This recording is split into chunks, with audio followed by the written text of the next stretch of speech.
Hi kids, and welcome to Chandler's Chapters. My name's Ian Chandler, and today I'm going to be taking you through some of my favorite books that I liked as a kid. So feel free to follow along at home, and when you hear this chime, turn the page.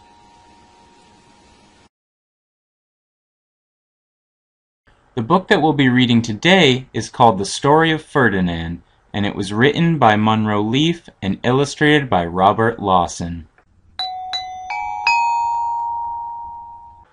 Once upon a time, in Spain, there lived a bull. His name was Ferdinand, but I will refer to him as Ferd, for it is easier for me to say.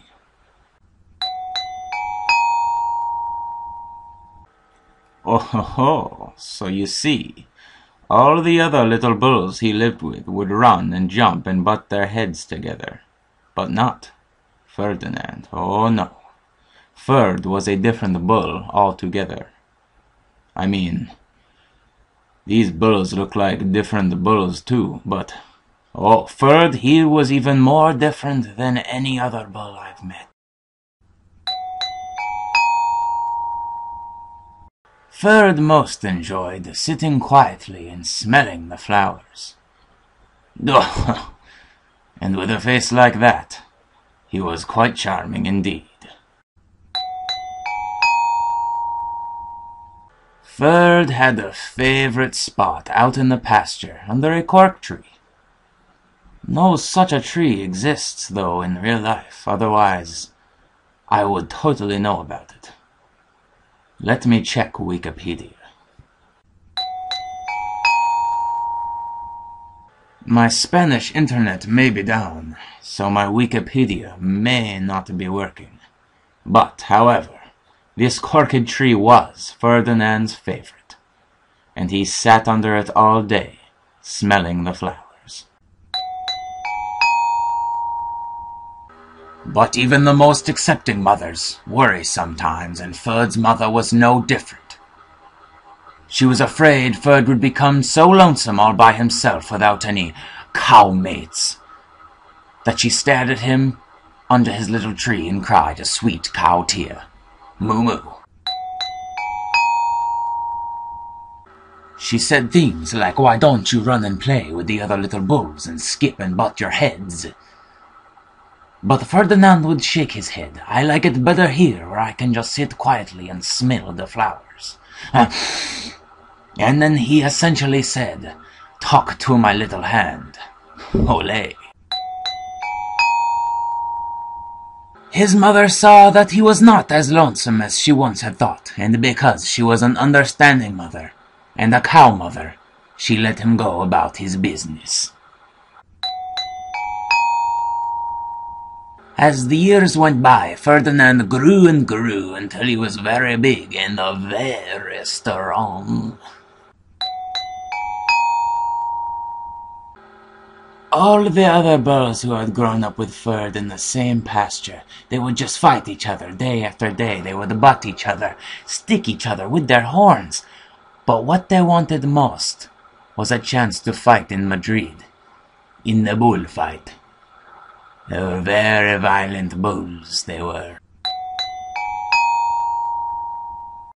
But not Ferd. He still just liked to sit quietly under his corked tree and smell the flowers. And he still looked the same while he did it, but just a little bigger now. One day, 5 men came in very funny hats to pick the biggest, fastest, roughest bull to fight in the bullfights in Madrid. All the other bulls ran around snorting, butting, leaping, and jumping, acting real tough so the men would think they were cut out to be the toughest bull and pick them to fight. Ferd knew that they wouldn't pick him, and frankly, he didn't really care. So he just went out under his favorite corked tree and did what he usually did, smelled the flowers.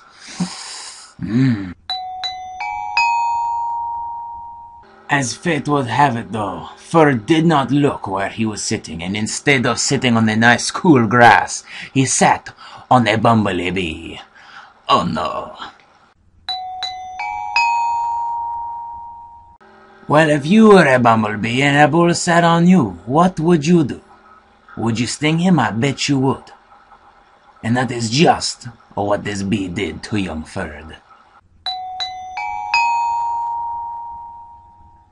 Wow, did it hurt! Ferd, well, he jumped up with a snort.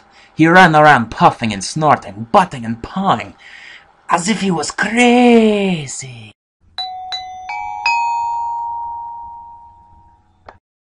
Ferd was going so bananas that the 5 men saw him and all shouted with joy. Here was the largest and fiercest bull, they said. We have found our fighter. So, the 5 men snatched up Ferd and brought him away in a cart. And what a day it was! Flags were flying, bands were playing. It was a very nice place, Madrid was. I can tell you from experience. I was there. Look at me, I'm in the corner.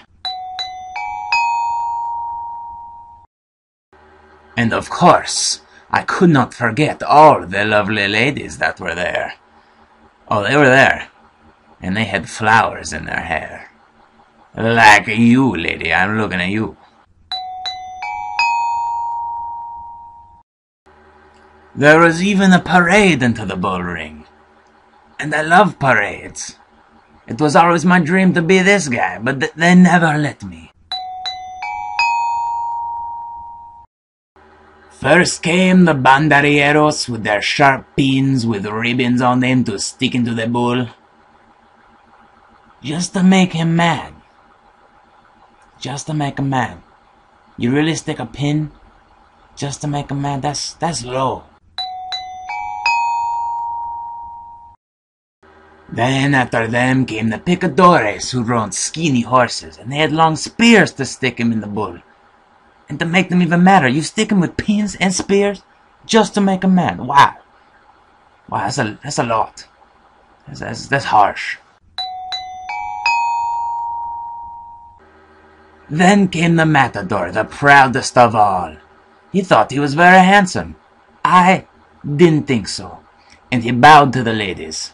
He had a red cape and a sword, and he was supposed to stick the bull last of all. What does that mean? They're gonna kill Ferd? Oh no.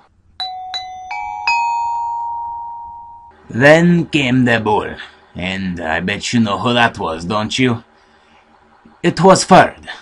Here's his little head, but it's the same guy you know very well. They called him Ferdinand the Fierce, and all the banderilleros, the picadores, the matador too, they were all scared stiff. No one wanted to fight him. No one.